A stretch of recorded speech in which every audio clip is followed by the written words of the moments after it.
Bonjour Céline, bonjour Chloé, Bonjour, ravie bonjour. de vous accueillir dans notre web émission l'Entertainment Lab by Newton Studio et merci d'avoir accepté notre invitation. Donc je voulais déjà faire un premier point sur votre parcours à toutes les deux, donc l'une ou l'autre. Céline, si tu peux commencer.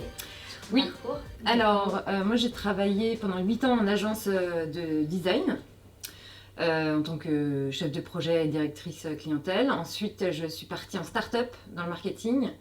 D'accord. C'est une start-up dans la robotique B2C, donc rien à voir. J'ai déjà fait un premier switch. Et il y a quelques mois, je me suis associée avec Chloé pour lancer une offre de podcast où on accompagne en fait les marques à conquérir ce nouveau média et on les accompagne pour trouver leur voix et créer une stratégie audio cohérente avec leur ADN. D'accord. Et toi Chloé?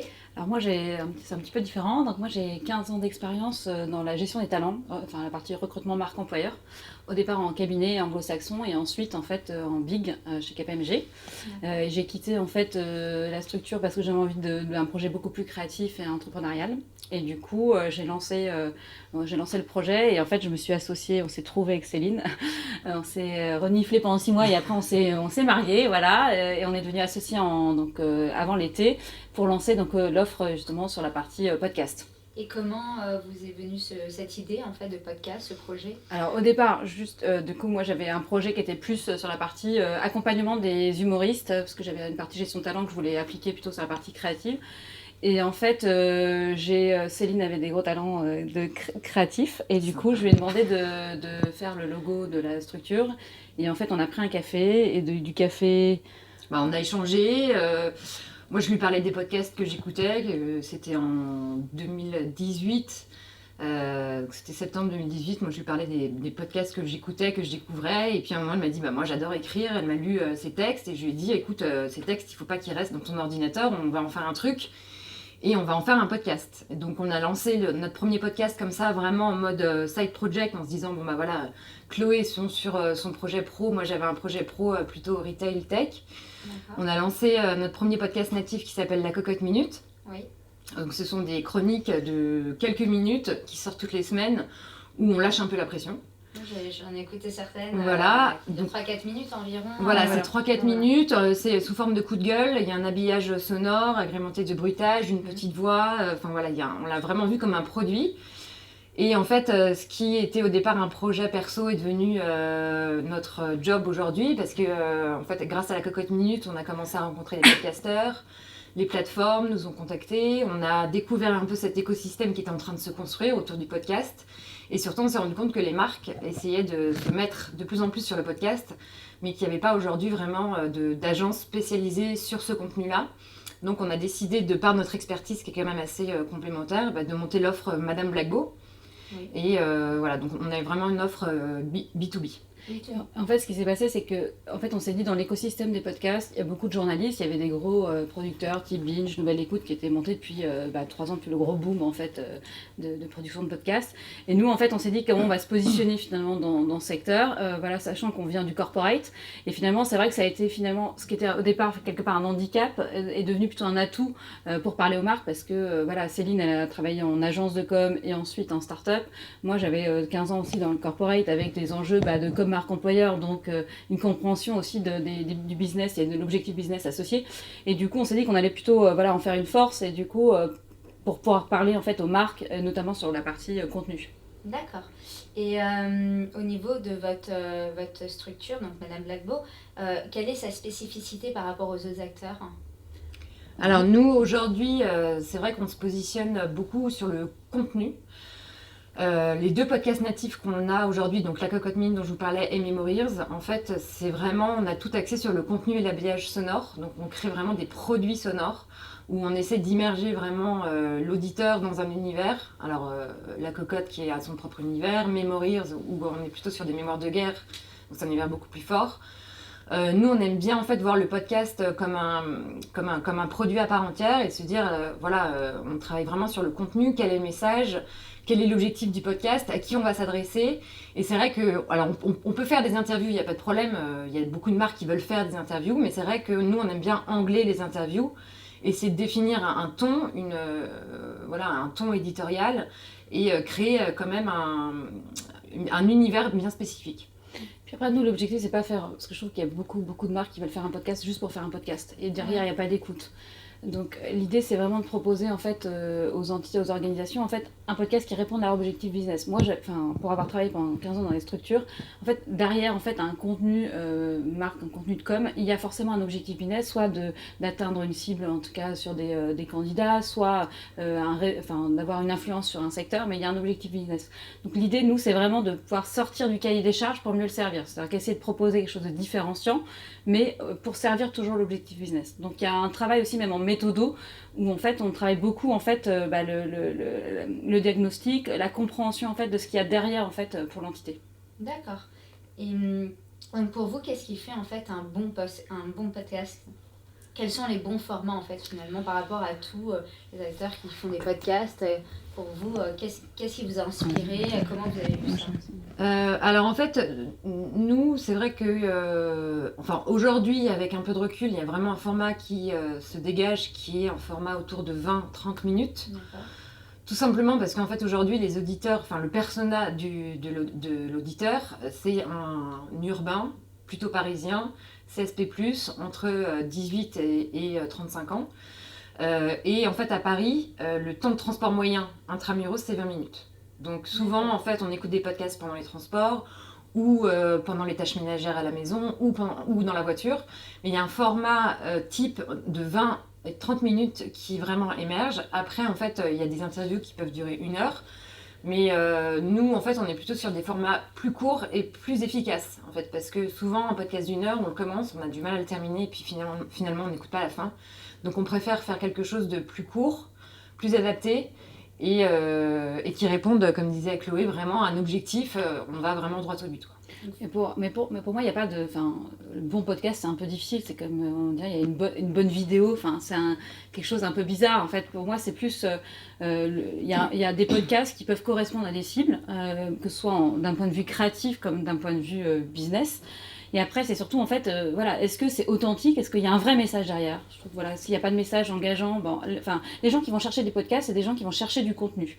Donc, c'est pas, en fait, quelque chose qu'on subit, c'est quelque chose qu'on va chercher. Donc, s'il n'y a pas de message derrière, s'il n'y a pas d'engagement derrière du producteur ou de l'auteur, pour le coup, en fait, ça fait pas forcément écho à une recherche de l'auditeur.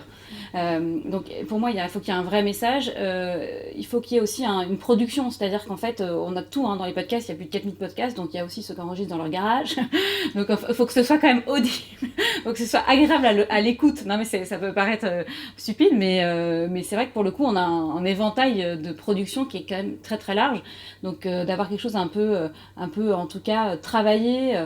Alors après il y a des podcasts qui sont un peu plus je dirais légers en termes de prod et qui marchent quand même. Mais il n'y a pas de règle en fait. Mais il y a pas de règle, mais en tout cas quelque chose qui soit quand même un peu agréable à l'écoute, c'est quand même important pour l'auditeur. Et puis après, moi je trouve aussi c'est l'authenticité, c'est-à-dire qu'en fait il y a aussi beaucoup de podcasts qui font des podcasts pour des podcasts, mais après où il n'y a pas une démarche authentique. Je pense que les gens qui viennent chercher en fait du contenu via les podcasts notamment natifs, c'est vraiment une recherche d'authenticité, de se dire on n'est pas dans des carcans où on est imposé dans un cadre justement, c'est qu'on est hors cadre, on est sur quelque chose de beaucoup plus libéré. On recherche quand même une liberté, je pense, dans le contenu des podcasts natifs, donc il y a quelque chose de beaucoup plus vrai, en tout cas dans la recherche. Et donc les marques, vous travaillez en B2B comme vous m'avez dit, comment vous faites pour démarcher, comment vous faites sortir les marques finalement de leur zone de confort pour passer dans un podcast un peu plus libéré, avec un vrai ton en fait, c'est assez... nous, en fait, on a une démarche on est encore un peu en phase d'évangélisation du podcast. Je vais le refaire. On est encore en phase d'évangélisation du podcast. Parce que c'est vrai que le podcast, c'est un produit qu'il faut voir comme un produit de branding et de notoriété, et pas un produit héroïste, avec un taux de transfo direct. Parce que... je vais le refaire aussi. Aujourd'hui, on est en phase plutôt d'évangélisation auprès des marques, parce qu'on est en train de leur expliquer... Non, ça va pas. Attends, mon discours. Je fasse. Non, c'est bon. Tu peux redire la question ou pas? Comme ça me relance. Ma question, c'était finalement, vous travaillez donc en B2B, vous allez donc chercher les marques pour votre business model. Et comment, vu que vous travaillez sur un ton un peu différenciant par rapport à d'autres acteurs sur le marché, comment vous arrivez à faire sortir les marques de leur zone de confort et les embarquer sur un modèle podcast dans des marques un peu B2B, un peu qui sont installées, qui sont un peu cadrées et qui ne connaissent pas et qu'on a besoin, comme tu l'as dit avant, d'évangéliser ce secteur. Oui, en fait, le podcast, c'est vrai qu'il faut le voir comme un produit de branding et de notoriété pour la marque. C'est vrai que si à un moment elle a besoin de faire de la pub sur un produit, sur une offre ou sur une actualité, bah nous on lui conseille clairement d'aller sur de la vidéo, Facebook Ads, enfin voilà, sur vraiment les canaux spécifiques et qui va toucher vraiment son consommateur. Le podcast, il est là en fait pour décadrer et proposer un contenu alternatif aux écrans. Et la plupart des marques ont de très belles histoires à raconter, qu'on n'entend pas forcément, qui sont souvent dans la page à propos de leur site, et au final, personne ne les lit, ces pages-là. Surtout qu'on est dans une consommation de plus en plus engagée, donc les auditeurs ils sont à la recherche de contenu un peu exclusif, et la marque c'est un super moyen d'expression pour faire parler d'elle, faire parler éventuellement de ses employés, de faire parler de sa politique RSE, faire parler de son engagement sur un secteur, de sa vision du marché, de beaucoup de choses. On est vraiment dans le storytelling. Là, la marque, en fait, elle doit prendre la parole sur un podcast pour raconter une histoire et véhiculer un message. Et ce storytelling, finalement, c'est vous qui l'impulsez, c'est vous qui aidez la marque à raconter cette histoire, ou la marque, finalement, va d'elle-même avoir un peu son storytelling et veut un peu appuyer dans son angle. Ça dépend vraiment de la marque, ça dépend de la démarche. C'est-à-dire que c'est comme tout, c'est comme demain une agence de communication ou une agence vidéo, pour la vidéo. C'est-à-dire qu'en fait, ça dépend du produit, de son objectif. Des fois, ça va être juste de l'accompagnement technique, des fois, ça va être une proposition clé en main, des fois, ça va être d'être complètement accompagné sur le storytelling. En fait, il y a toutes les histoires, c'est toujours pareil. Après, le vrai truc, c'est qu'en fait, le podcast, comme on est sur quelque chose en intimité avec l'auditeur, la vraie différence, c'est qu'on est vraiment en intimité, on lui chuchote quelque chose à l'oreille, on va être sur un contenu qui va toucher aux valeurs, à l'engagement, comme disait Céline. Donc, on est sur un autre contenu qu'on va véhiculer. Après, moi, je suis hyper convaincue du produit audio. C'est normal. mais en fait, je crois vraiment je crois qu'aujourd'hui l'attachement à la marque il n'est pas pareil, c'est-à-dire qu'on a même l'engagement vis-à-vis d'une société n'est pas le même. On n'a pas le même rapport, et c'est-à-dire que le contenu audio dans ce contenu très écrit, très qualité, très storytelling peut vraiment en fait apporter à la marque et lié à l'engagement pour le salarié ou pour un consommateur quelque chose de beaucoup plus fort, beaucoup plus puissant que la vidéo. Et c'est vrai qu'aujourd'hui, un consommateur, il va avant d'acheter un produit, il va acheter une marque et les valeurs qu'elle véhicule. On est de plus en plus dans le Made in France, dans l'éco-consommation, dans la consommation éthique, responsable. Enfin voilà, il y a quand même une émergence, une prise de conscience autour de ça. Donc en fait, c'est vrai qu'on achète souvent maintenant, en tout cas, les valeurs d'une marque plutôt que son produit, parce que c'est vrai que les produits, en fait... en tout cas les produits de food et de grande consommation, on peut trouver on peut trouver des brioches partout, mais on va choisir telle ou telle marque parce que justement derrière elle véhicule des valeurs, elle a une démarche éco-responsable, éthique, etc. Donc en fait c'est vraiment le podcast, c'est vraiment un super média pour justement valoriser tout ça et faire émerger les valeurs et l'ADN d'une marque. Ok, donc finalement vous, au niveau de vos opportunités business, et quand vous allez rencontrer les marques, vous rencontrez des marques dans multisecteurs, vous n'êtes pas attaché à un secteur? On n'est pas attaché à un secteur. Après, là, on sait que comme on est en développement aussi, puisqu'on est une petite structure, on s'attache aussi à nos secteurs d'expérience. Oui. Donc Céline va aussi beaucoup développer la partie agence, la partie tech, etc. Moi, je suis en train de développer aussi beaucoup la partie marque employeur. Donc évidemment, après, c'est ce qui est en toute logique. Mais non, il n'y a pas un secteur touché plus par l'audio que le reste. Et comment elles réagissent quand vous allez les aborder? Il y en a qui connaissent rien du tout, il y en a qui ont entendu parler et qui voient pas trop comment elles pourraient se projeter, il y en a qui le projettent mais plus en année 2, et puis il y en a qui sont convaincus du produit tout de suite. Donc après... lesquels sont convaincus du produit tout de suite, par exemple, lesquels font un peu la différence sur le marché, qui sont déjà un peu... évangéliser déjà par rapport à ce nouveau format et cet engouement sur le podcast? Marque employeur un peu plus, mais c'est pas encore le stade premier, mais nous on est très convaincus sur la marque employeur parce que c'est la même cible en fait, les 18-34 ans des podcasts, c'est la même cible que les jeunes qui recherchent l'emploi. Et puis il y a un vrai truc avec l'audio, même en termes d'advocacy ou de formation, etc. Enfin, il y a un vrai truc sur la marque employeur, ça c'est sûr. Après, il y a pas mal. Non, mais par exemple, on a un hébergeur donc, qui héberge nos podcasts natifs. Et en fait, ils ont une régie pub. Et dans ce qui ressortait en termes de stats sur ceux qui cherchaient en tout cas la pub qui est tout de suite marché, les premiers c'est banque assurance, deuxième c'est tech et le troisième lifestyle. Pardon. Donc après, je pense qu'il y a une question aussi une question d'évangélisation, mais aussi une question de finance et de budget associé potentiellement à la communication.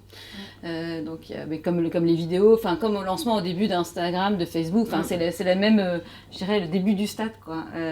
Donc ça vient petit à petit, mais après, je dirais que ça dépend plus des individus qu'on rencontre plus que des marques en fait en elles-mêmes. C'est-à-dire qu'on va rencontrer des fois des responsables de communication qui sont déjà eux-mêmes sensibilisés au podcast ou derrière finalement on n'a pas à travailler. Voilà, exactement. Et après, c'est récent, c'est-à-dire que ça fait plusieurs années déjà qu'il y a certains producteurs qui sont présents sur le marché, mais le vrai boom, là, je pense qu'il n'y a pas eu cette année un mois où il n'y avait pas eu 2 articles sur les podcasts. Donc c'est l'explosion. Il y a des gens, même des podcasteurs qui commencent à ressortir, comme on a eu le cas avec des youtubeurs où c'était un média qui permettait de faire émerger certains talents. Donc je pense que on débute aussi, il y a des marques qui se sont engagées dessus, mais voilà, c'est encore le démarrage.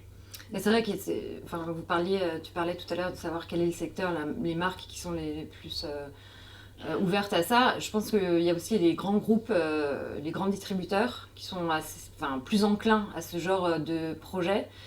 Parce qu'elles ont des choses à dire. On parlait notamment du food tout à l'heure, où c'est un vrai sujet aujourd'hui, et du coup c'est un moyen de mettre en avant un discours un peu plus engagé. Il y a beaucoup de choses en fait qui sont faites sur le plan RSE des entreprises, qui sont pas forcément suffisamment valorisées, en tout cas par rapport au grand public. Donc c'est aussi un moyen de pouvoir exprimer ces actions, toutes ces actions menées sur ce plan-là. D'accord. Et par rapport, par exemple, on parlait de vidéos tout à l'heure, en amont de l'interview, qui raconte des histoires, qui peut engager une marque, qui raconte son histoire aussi, qui peut faire vivre une expérience. Donc là, on le vit à travers un récit, et par rapport à ce que tu disais, Chloé, on te chuchote à l'oreille quelque chose, t'as l'impression d'être en intimité avec la personne qui te parle. Il y a aussi des raisons budgétaires qui font flancher les marques pour un podcast versus une vidéo ou pas du tout. Pas complètement aujourd'hui, parce qu'aujourd'hui, il faut quand même savoir que la vidéo quand même elle convainc toutes les marques. Donc toutes les marques sont sur les vidéos, parce qu'ils connaissent la puissance de la vidéo et l'impact des vues, etc. Donc oui, c'est sûr que le podcast peut avoir un coût inférieur, mais je dirais que ça dépend du produit. En fait, il y a aussi une méconnaissance aujourd'hui de certaines marques sur ce que coûte en fait un podcast, parce que c'est très variable. C'est comme une vidéo, c'est-à-dire qu'en fait, ça peut être des petites chroniques, ça peut être un talk, très simplement produit entre guillemets, et on peut aller à des marques aujourd'hui qui se positionnent par exemple sur la fiction. La fiction, c'est très compliqué d'écrire en tant qu'auteur pour la fiction sonore. Il y a pas mal de gens qui y travaillent, mais c'est vrai que c'est assez compliqué. Pour les comédiens, c'est quand même pas pareil en termes de jeu d'acteur. Donc il y a tout un travail, en tout cas, pareil en termes de son, c'est-à-dire qu'il faut faire parler l'histoire à travers le son. C'est pas si simple. Des fois, on peut pas masquer quelque chose par la vidéo. Enfin voilà, il y a un vrai travail derrière. Donc une fiction, ça peut coûter cher pour le coup. D'accord. Et puis c'est vrai que contrairement à la vidéo, aujourd'hui, comme la vidéo, on sait que c'est un média très puissant, on a tous les outils de tracking nécessaires pour savoir l'efficacité, le taux de conversion. J'ai fait une vidéo, elle m'a coûté tant, mais je sais qu'il y a eu tant de clics, tant de vues, qu'il y a eu tant de trafic sur mon site, qu'il y a eu des conversions. Voilà. Donc aujourd'hui, en fait, on a un panel d'outils de tracking qui permettent de dire ok, ma vidéo elle a été efficace. Aujourd'hui avec les podcasts, comme on est vraiment au début du marché, c'est en train de se structurer, on est en train d'essayer de voir quel élément et quel outil de tracking on pourrait mettre en place sur du podcast. Mais aujourd'hui, c'est vrai qu'en termes de métriques, on est encore assez limité, parce qu'on a effectivement donc, le nombre d'écoutes, le profil de l'audience, où ça a été écouté. Mais aujourd'hui, on n'est pas encore en mesure de dire, voilà, cette personne-là, elle a découvert ce podcast sur telle ou telle plateforme, et ensuite elle est allée sur le site, ou elle est allée se renseigner sur tel ou tel sujet. En fait, il y a un tracking qui se perd en fait, parce que les outils n'existent pas. Donc c'est vrai que... Il n'y a pas encore l'efficacité business, ou en tout cas la rentabilité, le ROI qui recherche Voilà. toutes les marques tout de suite à l'instant T Exactement. par rapport à un podcast. Et c'est là où l'exercice est difficile quand on se positionne comme nous, comme producteurs de podcasts pour les marques, parce que justement on n'a pas suffisamment en fait de recul encore aujourd'hui et de métriques pour leur dire bah voilà, le podcast en fait alors non, il va pas vous augmenter votre taux de transfo tout de suite, mais en revanche il va augmenter votre notoriété, il va augmenter votre positionnement, Votre influence. et votre influence, et c'est un super outil d'awareness de la marque. D'accord. Et comment vous arrivez à sortir un peu votre épingle du jeu par rapport quand même à tout cet engouement et tous ces acteurs? Comment... Bah, c'est pas si simple. Non, nous, alors après, on est vraiment, on est toutes neuves hein, sur le marché. On a lancé l'offre il y a quelques mois. Ce que disait Chloé tout à l'heure, c'est que nous, on n'est pas profil journalistique, on est vraiment profil corpo, agence ou annonceur. Donc en fait, on a cette vision un peu interne des boîtes et on sait comment s'adresser aux marques. On arrive bien à identifier leurs besoins. Après, on a une petite structure, donc forcément, on est aussi moins de coûts aussi. moins cher, on est plus flexible, plus agile, qui est le mot un peu à la mode. Mais voilà, on est ultra réactive et puis c'est surtout qu'après, on a un duo créatif aussi, toutes les deux qui fonctionnent plutôt bien en ping-pong. Et c'est vrai que souvent, sur les marques avec lesquelles on avance, en fait, elles sont séduites. Non pas sur la partie production, parce que potentiellement, en fait, c'est pas là où on va se démarquer, mais c'est sur la partie contenu et définition du concept créatif. Et dans vos contenus natifs que vous faites, vous mettez combien de temps, par exemple, pour monter un petit contenu de 3-4 minutes? Alors, par exemple, la c'est cocotte... rapide maintenant. Ouais, maintenant, ça va plus vite, mais la cocotte minute, entre l'écriture, l'enregistrement, le montage, la diffusion, la communication, c'est à peu près 2 jours et demi, quoi. D'accord. Ouais. Moins maintenant quand même. Moins, mais c'est vrai que ça prend... En fait, on a du mal à voir le travail que c'est derrière. Tu vas de l'idée à la diffusion, quoi, comme dans une... Là, on va de l'idée à la diffusion, même jusqu'à la communication, mais c'est vrai qu'avant de sortir les 4 minutes, y a un texte écrit, il y a un enregistrement, il y a un montage, il y a une recherche de son, il y a une recherche de mots, il y a une recherche de visuel, enfin voilà, tout ça prend du temps, et c'est vrai que parfois, on minimise un peu souvent ce temps-là. Et c'est une fois qu'on le fait, qu'on se rend compte qu'effectivement, ça prend du temps. Et après, pour Memories, c'était à peu près... Enfin, ça peut être assez rapide aussi, hein, c'est-à-dire qu'après, c'est au démarrage, le premier shot, il est peut-être pour le premier épisode, il est peut-être un peu... voilà, parce qu'on constate, parce qu'on apprend à se connaître avec l'ingé son, etc. Mais après, pour le coup, les épisodes suivants, on a été assez efficaces. Parce qu'après, on sait, on a notre ligne directrice, on a aussi une méthode maintenant pour travailler avec les comédiens, en termes de structure de contenu. Et après, c'est juste du ping-pong, c'est juste de la revalidation, de choisir les musiques un peu en amont. Voilà, c'est plus de la méthodo, je dirais. Après, ça peut être assez rapide quand même. Si l'idée, en tout cas, c'est toujours pareil, c'est que si l'idée, elle est claire au démarrage et que la feuille de route, elle est claire, en général, ça va plutôt vite. Ouais. Très bien. Et donc, pour finir, ma dernière question, vos 3 meilleurs podcasts, quels sont-ils ? Alors, les 3 meilleurs, moi j'écoute pas mal notre confrère qu'on aime beaucoup, Génération Do It Yourself, de Mathieu Stéphanie. D'accord. Ensuite, alors, comment il s'appelle ? Transfert. Alors oui, Transfert de Slate, ça on aime bien aussi. On écoute aussi pas mal les petites chroniques un peu, les petites chroniques qui se positionnent un peu comme la cocotte minute. Donc il y a Un jour un problème par Madame Meuf. Voilà. Après il y a des podcasts un peu plus. Alors moi j'adore le gros hacking, donc j'écoute beaucoup. Voilà, j'ai oublié le nom. Gros hacker de Gabriel. J'ai plus son nom de famille. Gabriel. Bon, de toute façon vous le mettrez pas. Gros hacker.